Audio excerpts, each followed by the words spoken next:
yeroo namni isaanii du'ellee lafa awwaalaa dhabuun rakkachaa akka turan beekamaadha. Waaqayyo Gooftaan guddaa fi hundaa gochuu kan danda'u isa hin duutu hin baddu biyyaa baatu jedhanii namoonni halkanii guyyaa ganamaaf galgala itti dhaadachaa turan sana geeddaree kunoo nagaadhaan jiraachaa baay'achaa guddachaa ballachaa akka jiraannu nu taasise jedhanii abboonni ari'atama sana keessaa ba'anii dhufan dhugaa bahaa jiru. Hin darba jennee kan hin yaadne kunoo Waaqayyo nurraa dabarseet guyyaa har'aa kanaan nu gahee. Hin duutu kan jedhamnes kunoo Gooftaan nu jiraachise. Amma biyyaas hin baasna kan nuun jedhan nuti immoo ammayyuu biyya guunnee jirra. Hamma dhumtu kan nuun jedhan nuti immoo horaa baay'achaa lafa guutaa jirra jechuun dhugaa ba'u. Namoonni yeroo sanaa sababuma nuti Gooftaa Yesuusitti amanneef baay'ee nu jibbaa turan, baay'ee nu dhiibaa turan. Qabeenyaaf qabiyyee kan keenya ta'e nurraa fudhatanii kan isaanii godhachaa turan. Keessumaa obbo Geetachoon maasii qotanii keessa dhahanii diimeessanii facaafachuuf gaafa jedhan namni kan biraa itti bahee akka jalaa facaafate akkasumas qotee facaafatee aramee kunuunsee midhaan gahe jalaa haammatan. Haati manaa obbo Geetachoo Aadde Baqqaluun Waaqayyo abjuudhaan yeroo midhaan kana nu jalaa haammatan natti argisiisee ture. Akkuma abjuudhaan argetti yeroon ija kootiin argu akka waan nuuf haamaniittan gammadee jechuun dhugaa ba'u. Obbo Geetachoonis guutummaatti Waaqayyoof of kennanii mana isaanis Waaqayyoof kennanii wangeelaaf buufata ta'anii akka turantu dhugaa ba'amaaf. Keessattuu osoo waldaan guutuu wangeelaa hin cinnii of dandeessee iddoo waldaa kiristaanaa hammaa kana hin qabaatin dura waggaa 10 kan ta'uuf mana isaanitti walitti qabamanii Gooftaa kadhachaa dubbii afaan Gooftaas dhaggeeffachaa turuun isaanii beekama. Garaa namaaf laafuudhaan waan qaban nama nyaachisuudhaan waan qaban nama obaasuudhaan nama tajaajilaa turan ta'uun isaanii amma har'aatti iyyuu fakkeenya ta'ee dubbatamaa jira. Garraamummaadhaan gad of deebisuudhaan jaalalaanis gootuudha. Isaan kunoo amma har'aatti iyyuu mana Gooftaa keessa jiraachaa jiru. Mana isaanis Gooftarraa osoo hin fudhatin kunoo amma har'aatti iyyuu sagantaan akkuma duriitti mana isaanii akka jiru beekamaadha. Qe'ee isaanitti ammayyuu sagalee Waaqayyootu dhaga'ama. Faarfannaatu buuqa. Ililleetu lalisa. Jireenya isaanirraa wangeelatu urgaa'a. Arrabni isaanii nama hin quuqu. Gorsi isaan akka sagalee Waaqayyootti nama gorsan karaatti nama deebisa. Deddeebiin isaanii fakkeenya gaariidhaaf namaaf ta'a. Waaqayyo waan isaan baay'iseef akkuma Waaqayyo isaan baay'isetti haadha manaa isaanii wajjin ijoollee isaanii wajjin Waaqayyoof hojjechaa jiru. Waldaa kana keessatti dhalootaaf, tajaajiltootaaf, magaalaadhaaf, biyyaaf kadhachaa jiru. Jaalalli Waaqayyo Abbaa, ayyaanni Gooftaa keenya Yesuus Kiristoos, tokkummaan Hafuura Qulqulluu isaanii fi mana isaanii wajjin haa ta'u. Ameen. Seenaan isaanii kan hin dagatamne obboleessi isaanii obbo Badhaadha Qorichoo kan jedhaman obbo Geetachoo fi mana isaanii waliin baruma tokko jechuun bara ari'atamaa sana keessa wangeela Gooftaa Yesuus Kiristoos kana guutummaatti mana isaaniitti kan simatan. Wangeela Gooftaa keenyaa Yesuus Kiristoos kana haadha manaa isaanii Addee Almaas waliin jaalalaan simatan. Namoonni dur hiriyaa isaa turan battaluma isaan kiristaana ta'uu isaanii beekan waan biyyi hin beekne waan biyya hin jirre wanti ati gootu kun maali jedhanii xiqqaa fi guddaa itti erganii akka Gooftaa kana dhiisaniif gorsaa turan. Isaan didanii Gooftatti hafuu isaanii barraan akka isaan duubatti hin deebines beeknan yaada isaanii jijjiirratanii walga'ii keessatti jeequu arrabsoo garagaraatiin isaan arrabsuu ijoollee itti naqaniis arrabsiisaa akka turan dubbatu. Iddoon amma waldaan kun irratti ijaarramee argamu kun bitamee akkana fakkaachuu isaa keessatti shoora guddaa kan baatan obbo Badhaadha fa'a. Lafa kana tooftaadhaan maqaa ofiitiin akka waldaadhaaf bite beekamaadha. ga'een isaan babal'achuu wangeelaa keessatti bahan salphaa miti. Lakkooftuun ibsaa waldaa kanaallee maqaa isaaniitiin kanfalamaa akka ture ni yaadatama. Isaanis maatii fi mana isaanii waliin kunoo Gooftaa tajaajilaa jiru. Dhaamsa fi gorsa nuuf qabanis akkanatti dubbatu. Ani natti toleetan gammachuu guutuudhaan Gooftaa kana amanadhee fudhadhe, natti toleen wajjin deemes jedhu Aadde Almaas. Karaa ittiin duubatti nu deebisan barbaadanii dhabnaan addeessa fi olola sobaa garaagaraa nurratti haasa'aa turan. Osoo daa'imni keenya nu jalaa hin du'in daa'imni isaanii jalaa duute jedhanii oduu sobaa odeessaa turan. Daa'ima fayyaa arginaan immoo kan isaanii jalaa duunan daa'ima kan biraa Finfinneedhaa fidaniif jechuutti deebi'u. Ijoollee keenya mana barumsaatti jeeqaa, arrabsaa, reebaa turan. Jabina Waaqayyootiin qorumsa sana hundumaa keessa darbinee dhufne jedhu. Aadde Almaaz dhaamsa dhaloota kanaaf qabanis akkanatti dubbatu.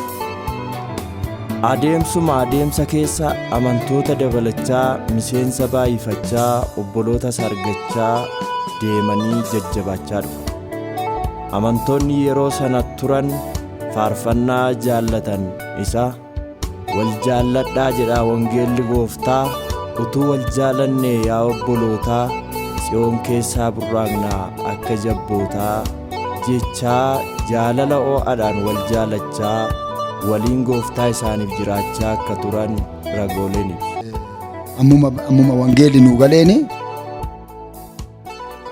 hojii seexanaa irratti dhiibbaa gochuu,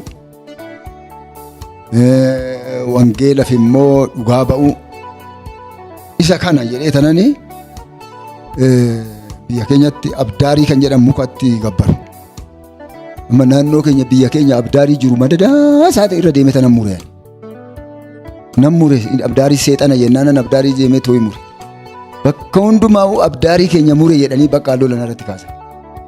Abdaarii keenya mure jedhanii lola narratti kaasanii sayinachi hin ba'inaa, hin bobba'inaa, hin galinaa nu jedhan. Isaan booda horii waan qabnu kaan hin gurgurannee kaan fira alaalatti kenne. Isaan odoo jirru amma ta'e amma qonnas nu dhoowwatan lafa nurraa fudhatan. Suma lafa namarraa fuunee qonnee irboo qonnaan lafa qonne san gaafa midhaan ga'u itti ba'anii haammatan. Haammatanii dhaatanii kootaa jedhu gizee san dargin kootaa gurgursiisaa kootaa san gurguratan. Hin dhiisneef nuuf isa hundumaayyuu lafas hin dhiisneef. Haala akkasiitiin bishaan oobu'an ijoolleen keenya hin dabaddabamu. Rufatti gadi ba'an hin dabaddabamu. Haala akkasiitiin ba'uu galuu keessatti siqaayii mana hin jedhamu. Nurraan ga'anii odoo kana ta'uu waaqeffannaan immoo sirriitti jira. Mana keenyatti waaqeffannaa sirriitti jira. Nama fidanii dhufu, nama dhukkubsate fidanii dhufu. Nama fidanii hoggaa dhufanii gibbii keenya dallaa oli seenu namni addisiin dhufe. Oli seenu alumatti kufa. Ala karra alaa duratti kufa. Achumatti kufee jenna. Achiin immoo gadi baanee maqaa Gooftaa Yesuus Kiristootiin cal jedhi jennaan akka nama hin dhageenye. Cal jedhi ka'i gali ka'i seeni jennaan. Ka'ee seenaa mana hoo seene manatti irraa ifannee diinicha irraa baasa. Namoonni akkasitti fayyu. Namoonni akkasitti fayyaatii turanii isaa booda wanta baay'eetu ta'e isaan booda odoo kadhannu namni tokko immoo namoonni hoggaa dhageenyu iddoo awwaalaan qabdanii waaqa keessan kan odoo amannee namni oduu eechatti awwaalanna hin jedhan. Namni du'es immoo hin jira. Namni du'e hin jira. Nama du'e san hin amansiisne too'i namni wayii du'e nama du'e san hin awwaalle jennaan iddoo awwaalaan qabnu bataskaanatti geechinaan bataskaanatti lolli ka'ee dibiddabaan ka'ee wal dullaan ka'ee giddiidhaan firri isaanii immoo ortodoksiidhaa lama isaan giddiidhaan takkaa sossobaadhaan takkaa lolaan haala akkasiitiin awwaalan. Isaan booda maaluma goona jennee iddoo awwaalaa kanaafuu namni amanuu didee annu gaafatanis iddoo awwaalatii Amma galgala sagantaarra jira. Halkan sagantaa bultiiti. Amma iddoo awwaalaa kana dhaqnee gaafanne. Eenyu gaafanne? Aanaa gaafanne. Maal jennee gaafanne? Iddoo awwaalaa nuu kennaa jennee gaafanne. Lakki hin gaafannu hin gaafanne. Haala akkamitti hin gaafanne? Amantiin kun silaa dhoowwamaadha. Yeroo sanitti egaa dhoowwamaadha. Hin eeyyamamu. Dhoowwamaadha. Akkam jennee too iddoo duritti awwaalamtanitti hin awwaalamtanii nuun jedhu maal jennee gaafanna jennaan. Akkasii hin gaafannu haala akkasiitti hin gaafannu jennaan. Amma tana dura silaa Ortodoksiitti kan itti kaffalu gibira kan ittiin gabbaru hin jira. Kaardii. Amma kaardii gibiraa san fudhannee dhaqnee Ortodoksii dhaqnee gibira nurraa fuudhaa jennaan. Gibira nurraa fuudhaa jennee gibira nurraa fuudhanii oo gibira gabbarre gaafa namni nu alaa du'ee awwaala gaafa dhaqnu kinoo gibira kan ittiin gabbarre qabna. Isaanis itti gaafatamu. Gibira hin awwaalchisne gibira maalirraa fuutarree jedhu. Yoommoo isaan gibira hin gabbartan jedhanii yoo nu dhoowwani gibira hin gabbartan jedhanii nu dhoowwanii jenna. Jennee too himan. Dhugguu kanaa yookaan gibira gabbarsiisadha jedhamoo waan tokkotti seerri waan tokkotti nu hiika jennee too akkasitti mari'an. Achumaan ganama san nama 7 taanee bataskaana deemu. Amantoota bakka kadhata buddeessanii kaanee nama 7 taanee bataskaana deemu. Deemnee maal barbaaddu nu jedhan. Maamiree damee barbaadne qeesii waan nan isa bataskaanaa. Cimaan hin jiru inni hin jiru maaliif barbaaddan nu jedhan. Bakka gubaa'ee kaffaluu dhufne. Nisaa abbaatii qabdu nu jedhan. Eeni jennee. Eenyu nisaa abbaatiin keessan nu jedhan. Yesuus Kiristoos jennee. Yesuus Kiristoos nusi beekna nisaa abbaatii annamaas hin barbaachisan nu jedhan. Annamaa waan nu barbaachise Matsaaf Qidduusii noo nisaa abbaatii nama qabadhaa hoo jedhe hin qabannaa. Matsaaf Qidduusii irraa fidaatoo nu dubbisa jennee. Cuma Matsaaf Qidduusii barbaadanii fidanii waan dubbisan wallaalan. Waan dubbisan wallaalanii achumaan shifarraan irraa fuudhee too'i Kiristoositti nama amanatu mootummaa waaqaa gala kan jedhu shifarraan dubbise. Shifarraan dubbisnaan isin warra amantiin qabne warra urkusiidha nu jedhan. Warra urkusiidha nu jedhani achi nuti urkusii moti. Nu gooftaa Yesuus amanne. Gooftaa Yesuus karaadha, dhugaadha, jireenya. Isaan malee gara mootummaa waaqatti namni galuu hin danda'u jedha wangeelli kinooyi jenne. Nurra beektu sarootan urkusoota nu jedhan. Namni amantii namni waaqaa nama arrabsu. Nama arrabsuun cubbuudha jenne. Cubbuudha nama arrabsuun akkamitti nama arrabsitu akkamitti nu arrabsitu jenne. Dhiifama Waaqayyo isinii haa godhu Waaqayyo dhiifama isinii haa godhu jenne. Maal jetti jedhan qeesiin nu duuba deemee dagamu. Nutti naanna'ee dagamu. Jarri nu arrabsu. Baa gibbii keenya baasaa si jedhan. Ishi eebbifamaa jennee nu jedhan. Ayi dhagaachan hin adeemtu jedhan. Dhagaacha fudhatanii du'adhiisa. Waaqayyo isinii haa dhiisu gadi jechaa dhagaacha jedha. Waaqayyo isinii haa dhiisu jechaa dhagaacha jedha dhiyeechinee kaanee deemne. Dhagaacha jedha dhiyeechinee kaanee deemnee isaan booda deemnee too'ee aanatti gaafanne. Bakka gubaa'ee kaffallee innaan nu didanii jennee too'ee nu dhaqnee aanatti gaafanne aanaan waamee maamiree damee waamee maaf hin kaffalchiisne jennaan dhufanii bataskaana keenya dhufanii bataskaanyi keessan waan akkanaatti muka gurcuu waaqeffattu iddoon isin itti waaqeffattanii magaazana nuun jedhanii amantii hizbii arrabsan jedhan. Hin jenne nuyi kana hin jenne bakka gubaa'ee kaffaluu dhaqne isaan nu arrabsanii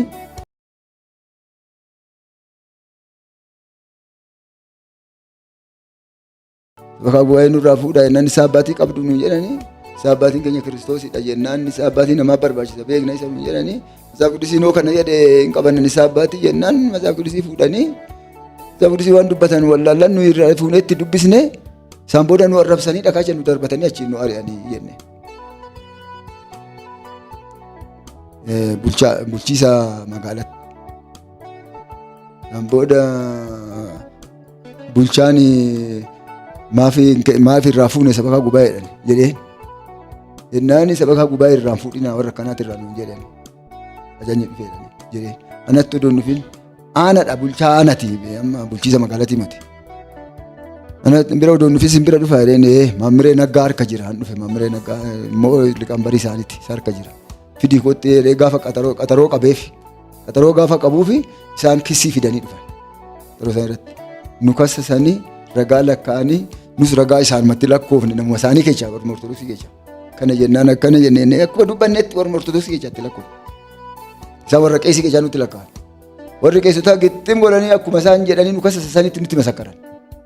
Namoonni warri achi waaqeffatanii warra Ortodoksii akkuma nuyi jennetti jedhanii tooyi dhufanii sabaqaa qubaayee kaffalla jedhanii Matsaaf Qudusii fidaa jedhanii waan akkasii dubbatanii booda arrabsanii dhakaachan darbatanii achi baasanii jedhanii warrumti isaan achitti waaqeffatu akkasii nu masakkare. Isaanumatti masakkaree isaan booda birrii 70 nu adabanii nama 7 nuyi adabanii makalakaan keessanis siin dhaggafe nasaa gadi hin dhiifamta jedhanii birrii 70 nu adabanii achi nu baasan. Isaan booda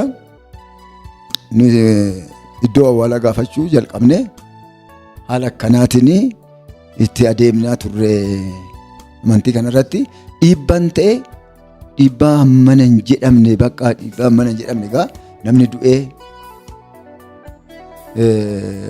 awwaalarree dhaqnee achitti nu dabaddabanii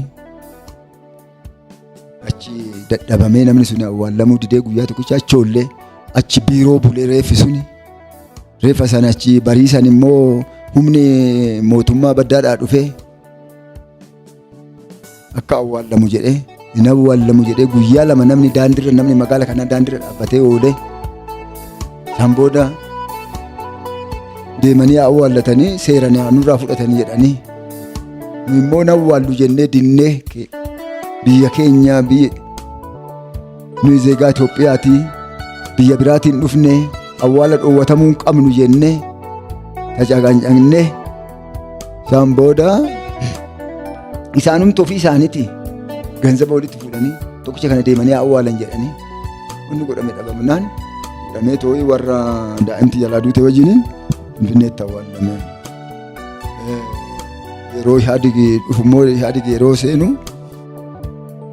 asitti waa'ee chaarteriin addisiin ba'e yeroo sanitti namoonni hundumtuyyuu lafarraa kan tafana qalanii jiru waa'ee amraachii waa'ee safaraa minaamina kana zoota isaanii kan gadhiisanii jiru misilaa duraachi nu ari'anii namoonni hundi iyyata tsaafee iddoo isaatti adeemu jedhamee too'ii labsiin akkasii ba'e nu iyyata tsaaffannee warri amaanyotaa nama 5 iyyata tsaafnee dhaqnee iyyata keenya dubbisuu didan walgahii irratti iyyata keenya dubbisuu didanii iyyata keenya san maayicha hundumaafuu dubbisanii nama 75 dubbisanii raawwatanii keenya dhiisan.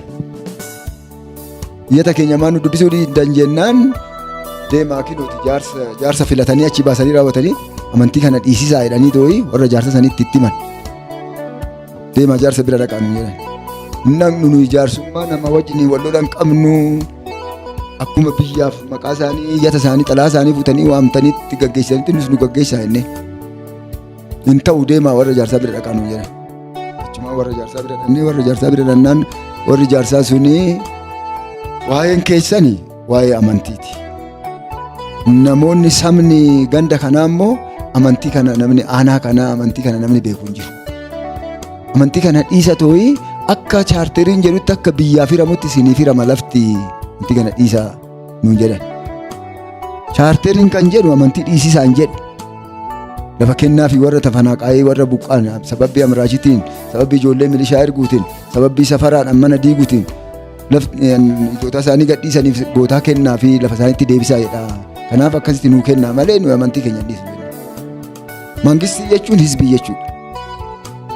Hizbii jechuun mangistii jechuudha. Waan hizbii wasane du'aa hizbii wasane mangistiin ishaaru. Kanaafuu kana mootummaa hizbiin waan dideefi amantii kana dhiisa too'ii lafa fudhadhaa akka biyyaatti. Akkasii nuyi amantii keenya lafaan hin jijjiirru. Lafti keessan isin haafu nu waaqa keenyatti hafnaa. Inni girmaa mogosii nuu kenne maqaa isaa eebbifamu.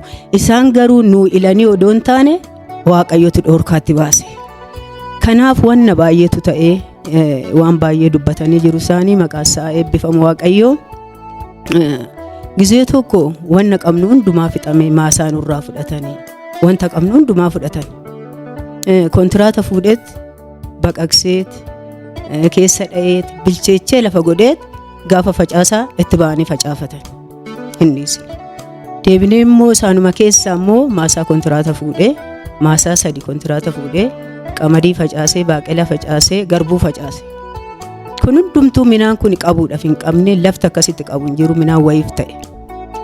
Amma baaqela maasaa tokko cabsine ofii keenya waamnee irraa walitti qabnee irraa kun immoo walitti hin qabamin hin jira.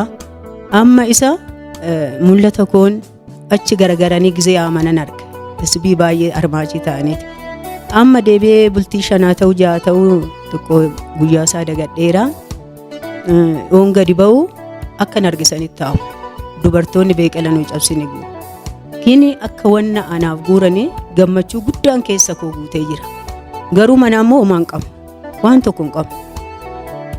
Keenyuma hammatu. Beeqela immoo hin cabsine guurratu. Bakka nu keessa keenya gammachuu waaqabichaatu jira. Isa hundumaa hin dabarsine gooftaa galanni isaaf yaa ta'u manni keenya duwwaadha. Waaqayyo gooftaa galanni isaaf haa ta'u akkas gochuu isaatitti amma nan gammada. Duwwaa ta'uu isaa sanitti baay'een galateeffadha gooftaa galanni isaaf yaa ta'u. Otoo akkas ta'uu baatee namaaf yaannaa laata kan jedhamu keessa koo dhufa. Baga akkas ta'in jedha. Manni keenya qulqullaa yoomtu hin jiru. Birri 14 qaba. Birri 14 saniin dura arqees nan baasa arqees baasuu dhiisne homaa gochuu dhiisne kan amma gara waaqatitti hafne. Birri 14 saniin nan gabaa deeme tan minaan birri 14 argadhee barsuun 77dha. Achi deemee lafa goonaan xaafidha. Burcuqoo irra godhan burcuqoon gaafa sasseene.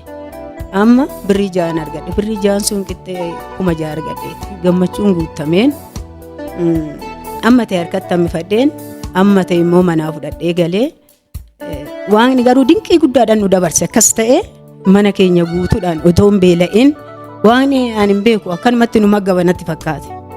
Akkasitti waaqayyo gooftaan nu gargaaree nu dabarsee minaasanis fudhatanii waaqa keenya nu inuma waaqeffannaa isaan booda ariisaan dhufee ari'amuu sanirrattis immoo hin gammanna malee gaaf tokko azannee hin beeku. Kini duuti soo dhufe immoo wassan. Daqiiqaa meeqaan nuyi dhiphannu bakka yoo dabarre gara abbaa keenya deemna. Kanaafuu lafa kanarraa hin dabarra kan jennu keessa keenya jira.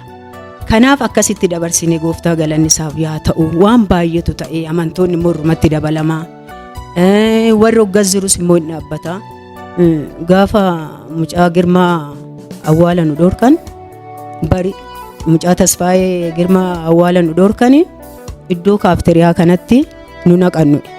Namoonni baay'een gatiitti kaffalanii warquun buruqee shifarraan rukutamee nama baay'een rukutamee isaan keechaa asitti nu naqanii nus dhufnee asitti namnee fuuldura kanatti matarayyeesii xamadanii deebee amma daandii kanarra ishiin garaatti baattu nafnee jaartiin nafnee bakka turumbaa afuufanii biyya baasanii biyya akkasumatti ba'ee ambiddeen tolchurree harka lixiidhaan baane kan jedhu jira ergasii. Kanaafuu hizbiin nurratti ba'ee nu sodaannu keessa jira. Bokkeenyi otoo isaan irratti roobu karaa kanarratti sirbu. Nummoo humna nu wajjin jiru humni guddaan nu wajjin jira dhugaadha. Amantii baay'ee guddaan nu keessa du'as sodaannu homaas sodaannu. Kanaaf gooftaan kan hunda keessatti eegee nu dabarse kan obboleessi koo dubbatee jira. Waan baay'eedha kan hundaan dubbannu sa'aatiin nu ga'u. Kanaaf gooftaa galanni isaaf yaa ta'u obboleewwan keenya achitti odoo teenyu gaashee badhaadha fidanii gaashee lamuu fidanii isaanis achi taa'u. Booda araara goonaa jedhan. Amma gaashee fi gaashee lamuu deebisuu barbaadan mataan isaan yoo deebi'an nuti Kiristoos amanne nama miti abbaa fi yoo deebi'e hin deebinu illee wassan. Amma hoggaa isaan kafana jalaa hafan maalirraa maalitti deebi'anneet nuti kafana isaaniitti deebisne. Kanaafuu dubartoota isaaniitti dadhabamee jedhan. Gooftaa galanni isaaf yaa ta'u waaqayyo nu gargaaree iddoo kana geenye maqaa isaa kan eebbifame haa ta'u. Wangeelli amantii barbaachisa. Waaqayyo eegee amma irraatti dhaloota kana nuu kennee biyya nuu kennee akka qaanqeetti biyya naa faca'ee inni mana takkitti mana goojjoo keessatti waaqeffame suni biyya keessa wal ga'ee kanatti nuti hin gammanna. Gooftaa galanni isaaf yaa ta'u, nuti immoo umurii nuuf kennee akka kana agarru isa nu taasise maqaa isaa kan eebbifame haa ta'u. Amantoonni bara ari'atamaa sana keessa turan namoota muraasa. Warri bara 1976 hanga bara 1979 turani isaan kanatti aananii jiranidha. Aadde Mulushaa Takla Mikaa'el gara Gooftaa kan deeman, Aadde Baqqaluu Hordofaa, Obbo Ajjamaa Beenyaa, Aadde Nigaataa Beenyaa, Anaadaa Barga magaalaa Mugar kan jiraattu, Obbo Geetachoo Qorichoo, Aadde Baqqaluu Gadaa, Aadde Kuruu Gazzuu, Aadde Almaas Taaddasaa, Obbo Badhaadha Qorichoo, Obbo Girmaa Beenyaa, Aadde Abarruu Beenyaa, Obbo Tafarii Asaffaa, Aadde Meetii Ayyaanoo gara Gooftaa kan deeman, Aadde Sisaay Tagla Tsaadiq yeroo ammaa Maqii jiraatu, Obbo Ciibsaa Bellamoo yeroo ammaa Maqii jiraatu yoo ta'an, kan bara 1980 hanga bara 1985 turan Tiksee Sheetuu Demisee, Aadde Shawaayee Magarsaa, Obbo Amantee Gooban, Aadde Almaas Kabbadaa gara Gooftaa kan deeman, Obbo Alamuu Addunyaa, Aadde Maazaa Gonfaa, Obbo Warquu Gabbisaa, Aadde Qalamaa Shibbiruu, Obbo Laggasaa Alamuu Gaarradoo, Aadde Zinnaash Laggasaa, Aadde Baqqaluu Laggasaa, Aadde Muluu Ayyaanoo, Obbo Tasfaayee Girmaa, Aadde Birqee Kiflee, Obbo Tasfaayee Demisee, Obbo Demisee Birruu gara Gooftaa kan deeman, Aadde Dinqaayyoo Bayechaa, Obbo Warquu Birruu, Aadde Kabbee Qorichoo, Obbo Sisaayee Dibaabaa, Aadde Asmaraa Taaffasaa, Aadde Tsaay Mangistuu, Aadde Kibbuu Itichaa, Obbo Kabbabaa Gaddafaa gara Gooftaa kan deeman, Obbo Yaaloo Bakuruu, Aadde Dharraa Daadhii, Obbo Dinquu Waaqeeti. Seenaa keessatti gaa'elli jalqaba waldaa kana keessatti raawwatame gaa'ela Obbo Amanteefaa. Guyyaan sun guyyaa seena qabeessa akka ta'e himan. Gaafa sana amantoota yeroo sana turan waliin bashannanaaf gara baadiyyaatti baanetti, biyya kana Waaqayyo nuuf haa kennuuti harka irra kaa'aa kadhadhaa nuun jennaan, harka keenya irra keenyee kadhannee jedhe. Dhuguma kunoo Gooftaan biyyattii dabarsee harka keenyatti kenneera. Gaafa sana dinqisiifachuu malee omtuu nutti hin dubbanne. Bariisaa garuu mana keenya dhagaadhaan reebuu jalqaban. Guyyaadhuma gaafasiiti anamma deddeebi'eetuma waan kana natti mul'ata. Wanni kunoo mul'atuun booda kan mana akka mogowwaa himadhaa jedhee tan dhoffachuuti taa'e. Aqaaqiraa dhufanii nu galaggalu gaasa mana Geetachoo Qorichootitti, isheenis ani amanee ta'e baay'een bubbullee dhuftee amantee, isheenis akkuma dhuftee amanteen mul'ata agarti. Inni himatti, isheenis anis nan himadhaa, isheenis ni himatti. Bakka hoggaa kana himachaa jirru kana kuni maalidhanii amma hundumti isaatu Geetachoo mana Geetachootti tsallinaan warra qaaqis mul'ata kana arganii ishiidhaafis tsalliyanii anaafis tsalliyanii deeman. Mul'anni kuni bakka sirriidha, Waaqayyo irraa tan dhufee jarri kuni gaabichaa kana fassaman jedhanii gara gaabichaatitti hoggasuma nu baay'een turre gaa deeninnatiin hoggasii gaa qanuma lama nama barsiisu, qanuma lama barannee deeninnatii kana xamma qabnee gara gaabichaatitti dhufne. Gara gaabichaa kanatti yoo dhufnu gaa gizee dargeetii omtuu gaabgaa sana halkan waaqeffannaa mana Geetachoo Qorichootitti akkaataa gaabichaa namni beeku hin jiru, seera isaa namni beeku hin jiru, mi'a hin qabnu, nama hin qabnu. Aqaaqiidhaaf dhufanii too'ii isinii fassamna nuun jedhanii maal qopheessina ree innaan wanna qopheessinu kana midhaan qopheessaa, xaafii qopheessaa, damma bitaa qopheessaa akkanatti godhaadha. Namumti waan isaa beeku hin jiru. Saayinaa takkalluu hin qabu. Aqaaqiidhaa nuu fidanii haala gaa'ilaa kana gaaf nu fassamsiisanii sana gaa dukkana waaqeffannaa guyyaadhuma gaafsanii Waaqayyo katamaa kana hin eegaa guyyaa fassamnaa jedhan Aqaaqiidhaa dhufanii homtuu hin jiru jedhan. Hoggaa sana keellaa wayii jiraas kun fuuldura kana makiinaa takkitti nu fidanii gaa makiinaa takkitti nu waan guddaadha piip godhaatitti qajeela. Keellitti olma nu jalaa kaasan Waaqayyo tajajaa. keellitti nu jalaa kaasanii asii buunee qe'ee mana ishiititti dukkaan hin jiru gaa qorqoorroo walirra keenye achitti qaalkidaanii gallee achi erga qaalkidaanii qallees immoo shirri deemnenneetu asuma gara gaattiraa nameetti gadi qajeelle. Gara gaattiraa namee kanatti hoggaa gadi qajeellu gaa hoggaa sana namni gaa hafuuraa waaqayyootiin marraamaa ogguma naannoo billii sana geenyu asumatti irraa buunaa jedhan warra qaaqii dhufan. Achumatti irraa buunee lazzaasaa buunee daabboos buunee amma hoggaa buunee achumatti nyaannee urfa migidira keessa teenya nyaannee jedhaa biyya kana waaqayyo nu haa kennu harka irra godhaa tsallee aadaan hin jedhan. Harka irra goonee naannoo sana tsalliine amantaan kaa hoggaa sana magaala keessatti dhoksaadhaan lafa sanillee waaqayyo dabarsee biyya kanaa kennee bootaan harka irra goonee harka tsalliine suni har'a bootaa awwaalati naannoo billisan. Waa'een gaabichaa keenyaa haala sana guyyaa sana waldeenyi illee ni fabaate. Duraan dukkana waaqeffate. Waa daandii kana gamaa gamanaa makiina takkitti hoggaa afuufnu indee kun namuma keenyaa motii indee meenxeen jedhan nama addaa seenedha isbiin gadi yaa'e. Guyyaa sana homtuu nuti hin dubbanne gaafa bariisaa garuu furumtaan irratti keessaa dhagaan manni takkaan ballee jiru. Bakka inni irratti dabaddabu dangaleen dabaddabu ganama dabaddabu raawwatameef dabaddabaa sana kan namni mana keenya horiillee duraa wali qeenca akkaan nuti ta'e katanaan mana hin jenne keessa darbine ifa sanii agarree guyyaa sanii qabnee guyyaa waaqeffachuu